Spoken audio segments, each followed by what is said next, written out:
नमस्कार, एनटिभी कोहलपुर समाचारमा स्वागत छ। म सदीक्षा शाह र साङ्केतिक करणमा हुनुहुन्छ दोबासे रति बस्नेत।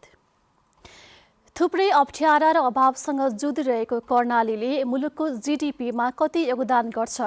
यो प्रश्न कति स्वाभाविक र कति अस्वाभाविक? विकास पर्खिरहेको रूपान्तरण खोजिरहेको कर्णाली संहिताको कार्यान्वयनपछि आफ्ना कमजोरीहरू उत्खन्दैछ र सम्भावना पहिल्याउँदैछ। यही समयमा भोग्नु परेको कोरोना महामारी र अस्थिर राजनीतिले अर्थतन्त्र प्रभावित भएको पनि हुन सक्छ। आजको समाचारमा लुम्बिनीमा आयोजना हुन थालेको सडक खाना महोत्सवको तयारी र शीर्ष 4 खेलाडीमाथि क्यानले गरेको कारबाहीले तरङ्गित खेल क्षेत्रको प्रसङ्ग। तर सुरुमा प्रमुख समाचार। राष्ट्रिय अर्थतन्त्रमा कर्णाली प्रदेशको योगदान प्रत्येक वर्ष घट्दै गत आर्थिक वर्षको कुल गृहस्थ उत्पादनमा कर्णाली प्रदेशको हिस्सा 4% सीमित। बौद्धकालीनदेखि स्थानीय जातीय परिकारको स्वाद लिन पाइने गरी लुम्बिनीमा सडक खाना महोत्सव हुने, महोत्सवको तयारी तीव्र। सुदूरपश्चिमकै मुख्य व्यापारिक केन्द्र दिपायलमा व्यवस्थित बस पार्क बन्न सकेन। सडकमै सवारी साधनको पार्किङले ट्राफिक व्यवस्थापनमा समस्या। दक्षिणी सुडानमा आएको बाढीले विस्थापित हुनेको संख्या र हिंसाको जोखिम बढाउँदै त्यहाँका 8 लाख मानिसहरू बाढीबाट प्रभावित। र राष्ट्रिय क्रिकेट टिमका खेलाडीमाथि गरिएको कारबाही पुनर्विचार गर्न खेलकुद मन्त्रीको आग्रह। खेलाडीलाई दुरुत्साहित गर्नु गलत भएको भनाइ।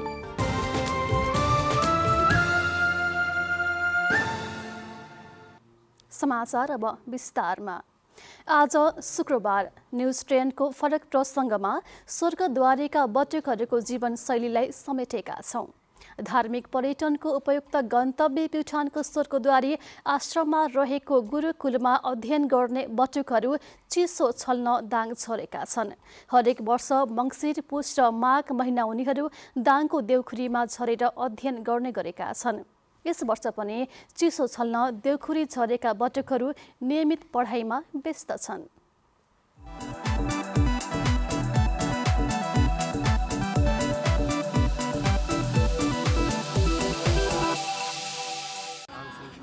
यो कक्षा 10 हो, जहाँ बटुकहरू पारिलो घाम ताप्दै गणित विषयको हिसाब सिक्दैछन्। स्वर्गद्वारी आश्रम प्युठान स्थित बाल तपस्वी वेद विद्यालय गुरुकुलमका विद्यार्थी चिसो छल्न देउखुरी झरेपछि उनीहरूको नियमित पठन पाठन यतै चल्दै आएको छ। कक्षा विभाजन गरेर पारिलो घाम ताप्दै बटुकहरू कक्षा 4 देखि 11 सम्मको पढाइ गरिरहेका हुन्। चिसोको कारण बिहान र साँझको नित्यकर्म गर्न कठिन हुने भएकाले पनि आफूहरू देउखुरी आश्रममा आएको कक्षा 10 मा अध्ययनरत बटुक सन्देश प्याकुरेलले बताउनुभयो। सानादेखि ठुला हुन्छन्, ठुलाहरू त जसो गरेर बिहान आफ्नो नित्यकर्म गर्न सक्षम हुन्छन्, तर सानाहरूको लागि चाहिँ अलिक कठिन हुने भएकाले हामी चिसो छल्न यहाँ झर्छौँ। मुक्तिराम पोखरेलको घर बागलुङ जिल्लामा पर्छ। उहाँ स्वर्गद्वारी आश्रम अन्तर्गत गुरुकुल स्कुलमा कक्षा 7 मा पढ्नुहुन्छ। संस्कृत अन्तर्गत वेद, कर्मकाण्ड, व्याकरण, ऐच्छिक व्याकरण र बाहिरी अन्तर्गत अङ्ग्रेजी, नेपाली, गणित, सामाजिक गरी 4-4वटा विषयको अध्यापन हुँदै आएको छ। मुक्तिराम पोखरेललाई आश्रमको पढाइ राम्रो लाग्न थालेको छ। देशका विभिन्न जिल्लाबाट आएकाहरूसँग घुलमिल हुन पाउँदा खुसी लागेको बताउनुभयो। जस्तै 40-45 जिल्लाका साथीहरूसित भेटघाट भएको छ। उहाँहरूको ठाउँमा पनि केही कुरा जानिन्छ। स्वर्गद्वारी मन्दिरका महाप्रभुले विक्रम सम्वत 1992 सालमा गुरुकुल स्थापना गर्नुभएको इतिहास छ। त्यही अवधिबाट बटुकहरूलाई वेद, कर्मकाण्ड लगायतको विषयको अध्यापन हुँदै आएको छ। बदलिँदो समयसँगै गुरुकुल शिक्षामा पनि नयाँ विषयहरू थपिँदै आएका छन्।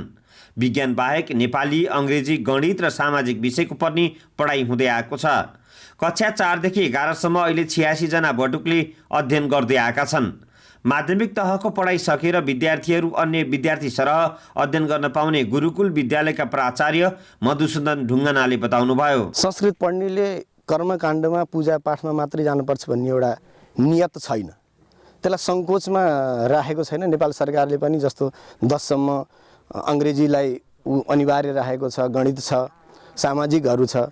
केवल संस्कृत मात्र नपढाएर अन्य विषयहरू पनि यावत पदार्थहरू यसमा जोडेको छ। त्यस कारणले केवल केही कठिनाइ पर्दैन जस्तो लाग्छ मलाई। संस्कृत अध्ययन गर्ने विद्यार्थीले कर्मकाण्ड मात्रै गर्नुपर्छ भनेर कतै अनिवार्य गरिएको छैन।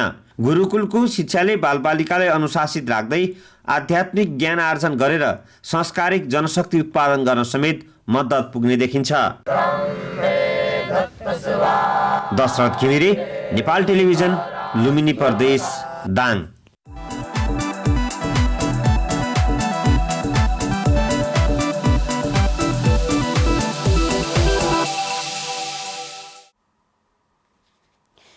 राष्ट्रिय अर्थतन्त्रमा कर्णाली प्रदेशको योगदान प्रत्येक वर्ष घट्दै गएको छ। बितेको आर्थिक वर्षको कुल गृहस्थ उत्पादनमा कर्णाली प्रदेशको हिस्सा 4% मात्रै रहेको देखिएको छ। अघिल्लो आर्थिक वर्षमा 4.1% रहेकोमा गत वर्ष झन कमजोर भएको तथ्याङ्कले देखाएको छ। कोरोना भाइरसको महामारीका कारण प्रदेश तथा स्थानीय तहका आर्थिक गतिविधि प्रभावित भएकाले कर्णाली प्रदेशले पनि कुल गृहस्थ उत्पादनमा अपेक्षित योगदान गर्न नसकेको राष्ट्र बैंकले जनाएको छ। नेपाल राष्ट्र बैंकले प्रकाशन गरेको आर्थिक गतिविधि अध्ययनका अनुसार कर्णाली प्रदेशको कुल गृहस्थ उत्पादनमा कृषि 33.5%, उद्योगमा 10.2% रहेको छ। अन्य प्रदेशमा जस्तै कर्णाली प्रदेशमा पनि सेवा क्षेत्रको योगदान उच्च रहेको छ भने सेवा क्षेत्रका विकासका संवाहकको विस्तार एवं समुचित उपयोग गर्दै राष्ट्रिय उत्पादनमा कर्णाली प्रदेशको योगदान बढाउनु पर्ने अध्ययनले देखाएको छ। कर्णाली प्रदेशको कुल गृहस्थ उत्पादनमा सेवा क्षेत्रको योगदान सबैभन्दा बढी भए पनि सो क्षेत्रको यातायातका साधन तथा घर जग्गा दर्ताको संख्या सबैभन्दा कम रहेको छ। वित्तीय क्षेत्रका परिसूचकका आधारमा पनि कर्णाली प्रदेश अन्य प्रदेशभन्दा निकै पछाडि रहेको छ। यस्तै कर्णाली प्रदेशका अन्य प्रदेशको तुलनामा सबैभन्दा कम कर्जा उपयोग भएको देखिन्छ। नवनिर्मित गौतम बुद्ध अन्तर्राष्ट्रिय विमानस्थल भैरहवामा क्यालिब्रेसन उडानको समय अनिश्चित बनेको छ। उडानको जिम्मा लिएको एरो थाई कम्पनीले नागरिक उड्डयन प्राधिकरणलाई मङ्सिर 6 गते सम्पर्कमा आएर आवश्यक प्रक्रियाको काम गर्न भनिए पनि हालसम्म कम्पनी सम्पर्कमा नआएपछि विमानस्थलका अन्य प्रक्रिया रोकिएको हो।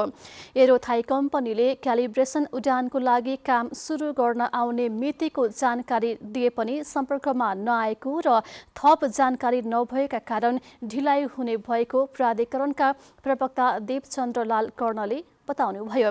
उडानको लागि आवश्यक अन्य विद्युतीकरण तथा उपकरण जडानको काम धमाधम भइरहेकाले उडान गर्न अझै केही महिना लाग्ने उहाँको भनाइरहेको छ। नवनिर्मित विमानस्थलमा जडित उपकरणहरूको सही प्रयोग भयो भएन अथवा सही जडान भयो भएन भनेर जाँच गर्न र विमान अवतरणलाई सहज बनाउन क्यालिब्रेसन उडान गर्ने गरिन्छ। त्यसपछि मात्र परीक्षण उडान गरेर नियमित रूपमा उडान गर्नुपर्ने प्राधिकरणले जनाएको छ। करिब 31 अर्ब रुपियाँको लागतमा निर्माण भएको विमानस्थलको हाल 98% भौतिक कार्य सम्पन्न भइसकेको छ। अंग्रेजी नयाँ वर्षको अवसरमा बुद्ध जन्मस्थल लुम्बिनीमा सडक खाना महोत्सव हुने भएको छ। महोत्सवमा बौद्धकालीन परिकारदेखि स्थानीय स्तरमा पाइने थारू, मुस्लिम, मधेसी समुदायहरूको खाना र तारे होटेलको परिकार समेत राख्ने गरी तयारी भइरहेको छ। अंग्रेजी नयाँ वर्ष 2022 को अवसरमा बुद्ध जन्मस्थल लुम्बिनीमा लुम्बिनी सांस्कृतिक कार्यक्रम तथा 8औं सडक खाना महोत्सव हुने भएको छ। लुम्बिनी होटेल संघको आयोजनामा लुम्बिनीमा पुस 14 र 17 गते खाना महोत्सव हुने आयोजकले जनाएका छन्। पहिलेका वर्षहरूमा जस्तै महोत्सवलाई निरन्तरता दिने गरी अहिले थप परिष्कृत र सावधानी अपनाउँदै महोत्सव गरिने लुम्बिनी होटेल संघका अध्यक्ष गोविन्द गेवालीले बताउनुभयो। गेस्टहरु चाहिँ सबै लुम्बिनी स्टे गर्नु भनेर नै हामी सबै त्यसमा रेट पनि नगरिकिन एकदम सक्दो सस्तो भन्दा सस्तो नै रेट दिन खोजिरहेको छु। सडक खाना महोत्सवमा बौद्धकालीन परिकारदेखि स्थानीय स्तरमा पाइने तथा तारे होटेलहरूको परिकार पर्यटकले एकै स्थानमा स्वाद लिन पाउने आयोजकको दावी छ। विशेष गरी स्थानीय स्तरमा रहेका थारू, मुस्लिम, मधेसी समुदायको परिकारका साथै लुम्बिनीमा रहेका तारे होटेलहरू, होटेल कसाई, बुद्धमाया गार्डन, होक्के होटेलहरूको परिकारहरू न्यून मूल्यमा उपलब्ध गराइने गेवालीले बताउनुभयो। यसपटक महोत्सव 2 दिनसम्म आयोजना गरी लुम्बिनीको पर्यटन प्रवर्धनको प्रयास गरिने आयोजकको भनाइ छ। फेरि पनि हामी लुम्बिनीका पर्यटन व्यवसायी चाहिँ जाग्यौं र सम्पूर्ण आन्तरिक तथा बाह्य पर्यटकको लागि यो स्वास्थ्यकर छ। यो लुम्बिनी एकदम पवित्र छ र लुम्बिनीका पर्यटन व्यवसायीहरू हामी फेरि एक रूपमा यो कोभिड पछिको यो एउटा सुरक्षित तरिकाले हामीले मनाउने भनेर एउटा जमर्को लिएर 2021 को इभ र 2022लाई स्वागत गर्दै योचोटि हामीले एक दिन बढी थपेर जनवरी 1 लाई पनि हामीले यसमा गाँच्न थालेको छौँ। महोत्सवमा लुम्बिनीका होटलहरूमा 50% भन्दा बढी छुटको साथै सुपथ मूल्यमा ब्रेकफास्ट, लन्च एवं डिनर पाहुनाले पाउनेछन्। महोत्सवलाई व्यवस्थित बनाउन छोटो दूरीका लागि निशुल्क यातायातका साधनको व्यवस्था समेत गरिएको छ। भैरहवा, बुटवल, सैनमैना, गैंडहवा, फायर लाइन, कपिलवस्तु लगायतका स्थानबाट लुम्बिनीका लागि यातायात सञ्चालन हुने संघका महासचिव पुरुषोत्तम अर्यालले बताउनुभयो। होटलका कोठाहरू रु 500 मा, 2500 सम्म पर्ने कोठाहरू रु 1000 मा, 4000 सम्म पर्ने कोठाहरू रु 2000 मा र 5000 पर्ने कोठाहरू रु 3500 सम्ममा उपलब्ध गराउन आफ्ना सदस्य होटलहरूसँग समन्वय गरेको छ।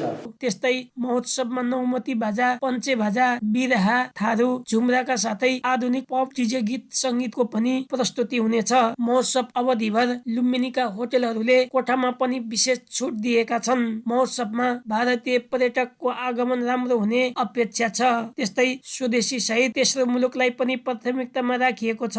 लुम्बिनी क्षेत्रको व्यवसायलाई चलायमान बनाइराख्न महोत्सव फलदायी हुने आयोजकको अपेक्षा छ। केशव भण्डारी, नेपाल टेलिभिजन, लुम्बिनी प्रदेश, बुटवल, रूपन्देही। समाचारको क्रम जारी नै छ। अहिलेलाई एकैछिनको विश्राम।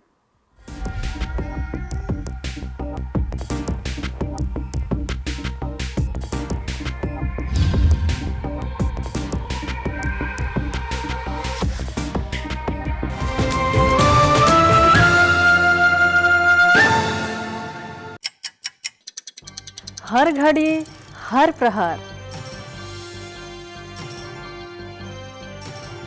प्रत्येक गाउँ, प्रत्येक शहर, के निकट, के विकट, हरेक स्थितिमा, हरेक परिस्थितिमा नीति, विधि र प्रतिनिधिका कुरा, प्रकृति, संस्कृति र प्रविधिका कुरा, हाम्रो समाचार, तथ्य, सूचना, निष्पक्ष विचार, हाम्रो अभिभारा, तपाईको सूचनाको अधिकार।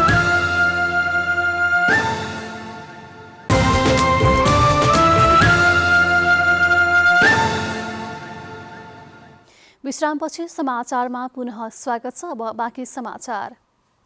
पश्चिम नवलपरासीको सदरमुकाम परासीमा ठेका भएको 4 वर्षपछि सडक कालोपत्र भएको छ।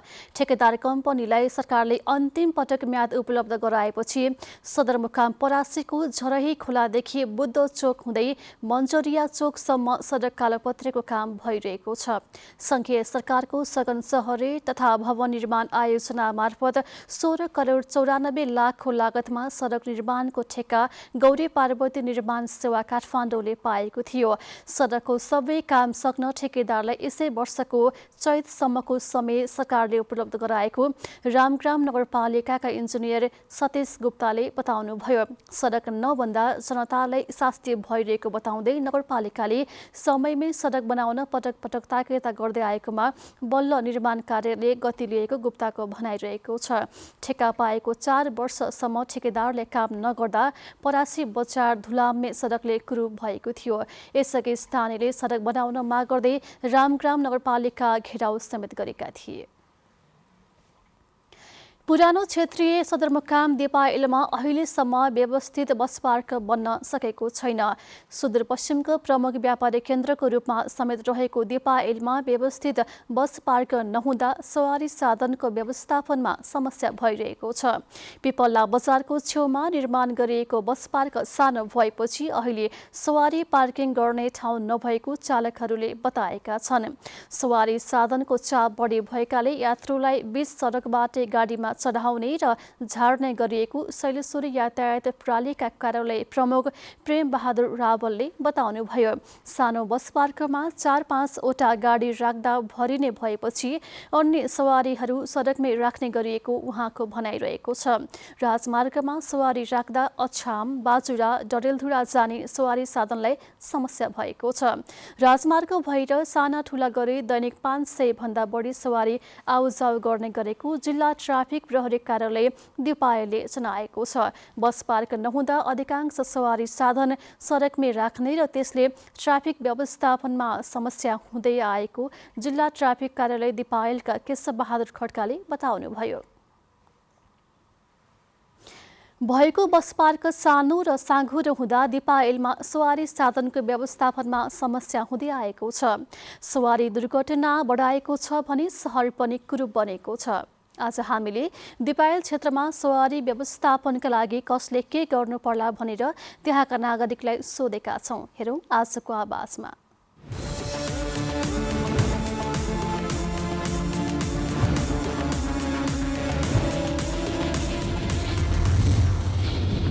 डबल पार्किङ गरेर बाहिर पक्की रोडमा लाउने गरेको छ बसहरू, हाइसदेखि जिपहरू। अनि मान्छे यताउति करेक्सन गर्ने ठाउँै हुँदैन। साथै अनि पार्किङ शुल्क पनि बाहिरै बस पार्कभित्र प्रवेश गरेको होइन कि बाहिर गाडी जो गाडी आयो गयो रोक्यो पार्किङ लिने गरेको छ सर होइन। त्यसले गर्दाखेरि धेरै अलिकति बाहिरको मान्छेलाई एकदम नराम्रो सन्देश गइरहेको छ कि सर। यसले गर्दाखेरि जताततै वायु प्रदूषण भइरहेको छ होइन। दुर्घटनाहरू त्यत्तिकै नै बढिरहेको छ र बजार व्यवस्थापन राम्रोसँग हुन सकिरहेको छैन। जताततै फोहोर मैलाहरू बढिरहेको छ। अवस्थित बस पार्कको कारणले गर्दा हाम्रो दिपायलको पिपल्ला बजार स्थित यो सवारी साधनहरू बजारैकै छेउछाउमा राख्ने गरेको हुँदा बाहिर गाउँबाट आउने यो व्यक्तिहरूले हिँडडुल गर्नु पनि समस्या। अनि चाहिँ त्यो कारणले अब गाउँठाउँको मान्छेहरूमा त्यति हिँड्ने त्यो सिप नहुँदा दुर्घटना पनि निम्तिने एउटा कारण रहेको छ। गाडीहरूको अवस्थित पार्किङले गर्दा बजारको सौन्दर्यतामा पनि कमी आएको देखिन्छ र यो फोहोर मैलाहरू पनि उचित रूपमा चाहिँ बस पार्क व्यवस्थित नहुँदा फोहोर मैलाको पनि वृद्धि भएको पाइन्छ। पिपल्ला बजारमा सानो बस पार्क भएको कारणले अव्यवस्थित भइरहेको छ। धेरै गाडीको चाप भएको छ र त्यस कारणले विभिन्न किसिमका दुर्घटनाहरू अहिले बढिरहेको छ। अब हाम्रो पिपल्लाको कुरा गर्दा बस पार्क सानो छ सर है। अनि गाडीहरूको के अरे धेरै छन् अनि जनताहरू पनि धेरै छन्, त्यहाँ बासिन्दाहरू पनि धेरै छन् र गर्दा अनि स्कुल जाँदा बच्चाहरू आउन जाँदा गर्दा रोड एकदम साँघुरो छ। त्यसमा क्रस गर्दाखेरि गाडीको एक्सिडेन्ट हुने सम्भावना धेरै छ र अनि त्यसपछि त्यो फोहोरले गर्दा यो पिपल्लाको सुन्दरता बिग्रिएको छ बजारको।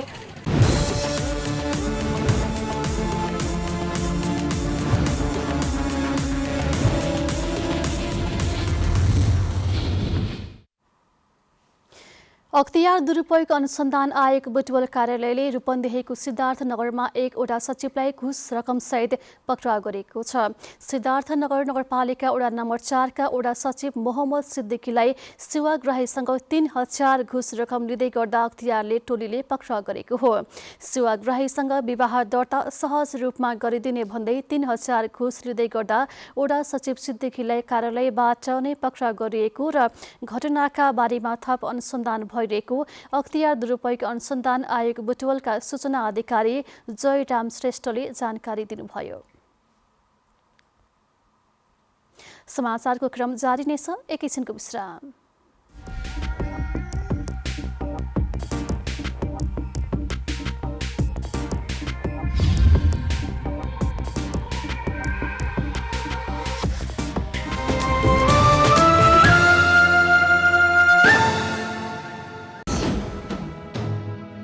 समावेशी आवाज, समावेशी चरित्र, बेग्लै अस्तित्व, पहिचान सर्वत्र। दृश्यहरूको भीडमा तपाईको दृश्य, कला, संस्कृति र प्रकृतिको शब्दचित्र। अनुहारहरूको भीडमा तपाईकै अनुहार, अनेक नेपालीको एक अनुहार। एनटिभी कोहलपुर।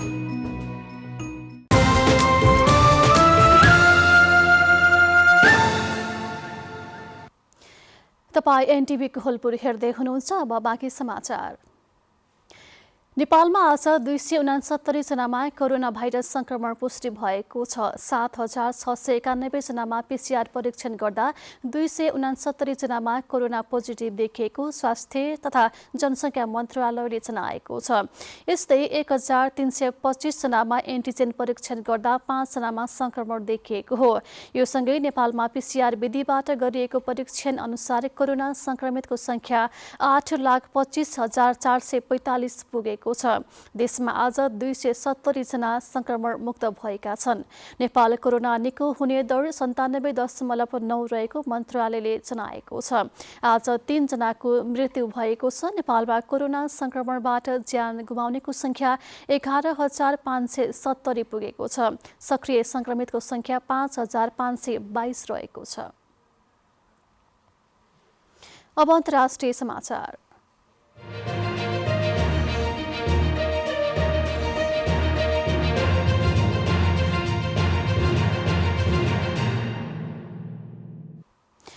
दक्षिण सुडानमा आएको बाढीले विस्थापन र हिंसाको जोखिम बढाउँदै लगेको छ। खाद्य सुरक्षा खतरामा पार्नुको साथै जीविकोपार्जनमा बाधा पुगेको संयुक्त राष्ट्रसङ्घले जनाएको छ।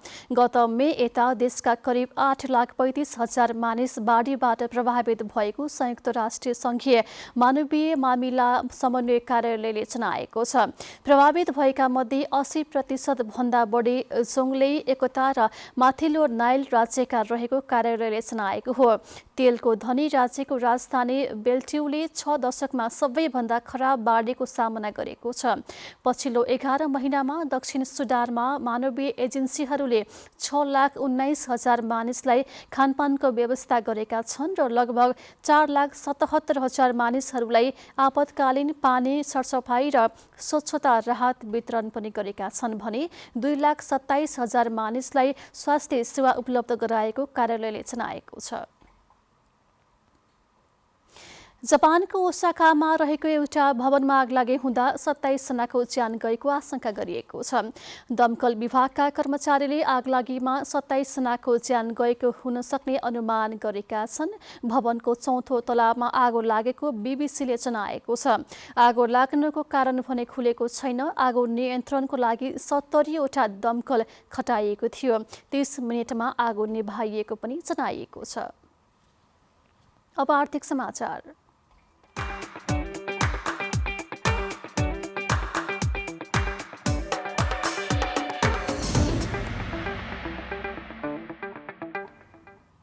सुदूरपश्चिम प्रदेशको सबैभन्दा बढी राजस्व सङ्कलन हुने कैलाली भन्सार कार्यालयले चालु आर्थिक वर्षको 5 महिनामा मासिक लक्ष्य पूरा गर्न सकेको छैन।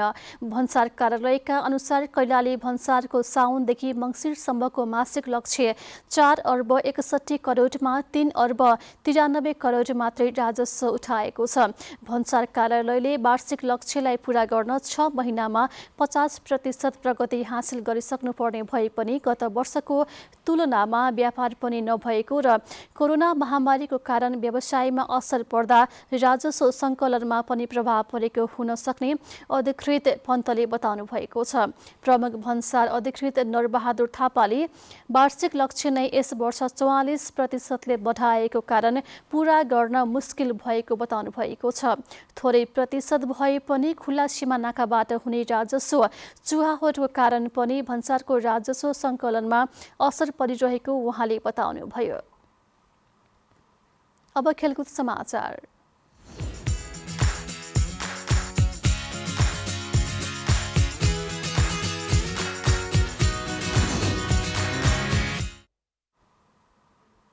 युवा तथा खेलकुद मन्त्री महेश्वर गहतराजले राष्ट्रिय क्रिकेट टिमको खेलाडीमाथि गरिएको कारबाही पुनर्विचार गर्न आग्रह गर्नुभएको छ। नेपाल क्रिकेट सङ्घीयका पदाधिकारीलाई आज मन्त्रालयमा बोलाएर मन्त्री गहतराजले नेपाललाई विश्व सामु चिनाउन योगदान गरेका खेलाडीलाई दुरुत्साहित तरिकाले कारबाही गर्नु गलत भएको बताउनु भएको छ।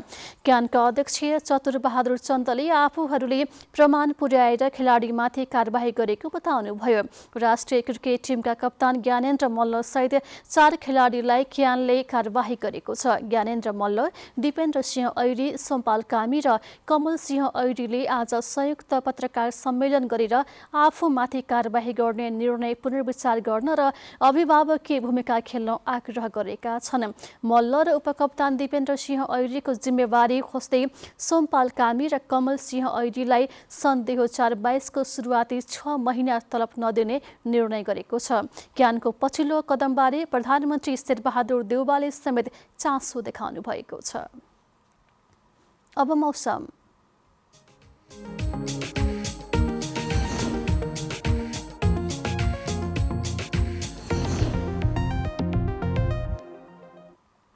आज सुदूरपश्चिम कर्णाली, लुम्बिनी र गण्डकी प्रदेशमा आंशिकदेखि सामान्य बदली रही बाँकी भूभागमा मौसम सामान्यतया सफा रह्यो। यस्तै आज राति सुदूरपश्चिम कर्णाली, लुम्बिनी प्रदेशमा आंशिकदेखि सामान्य बदली रही बाँकी भूभागमा आंशिक बदली रहनेछ। अब मौसम सम्बन्धी थप विवरण।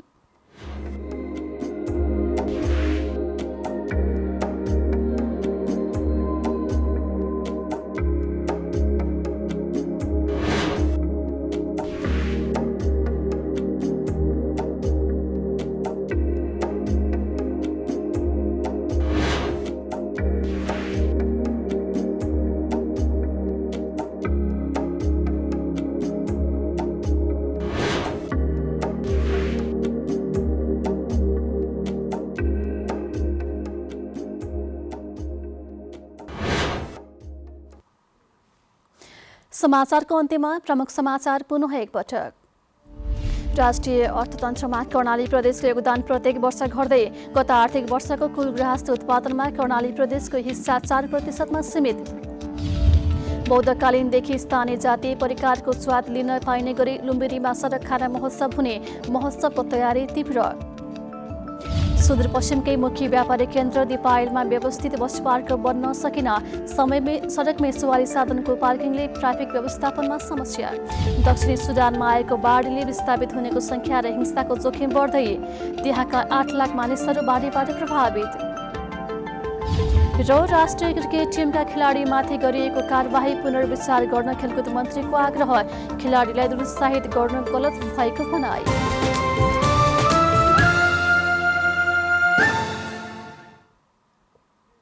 हवस् त, अहिलेलाई समाचारको सिलसिला यति नै। बिदा दिनुहोस्। नमस्कार।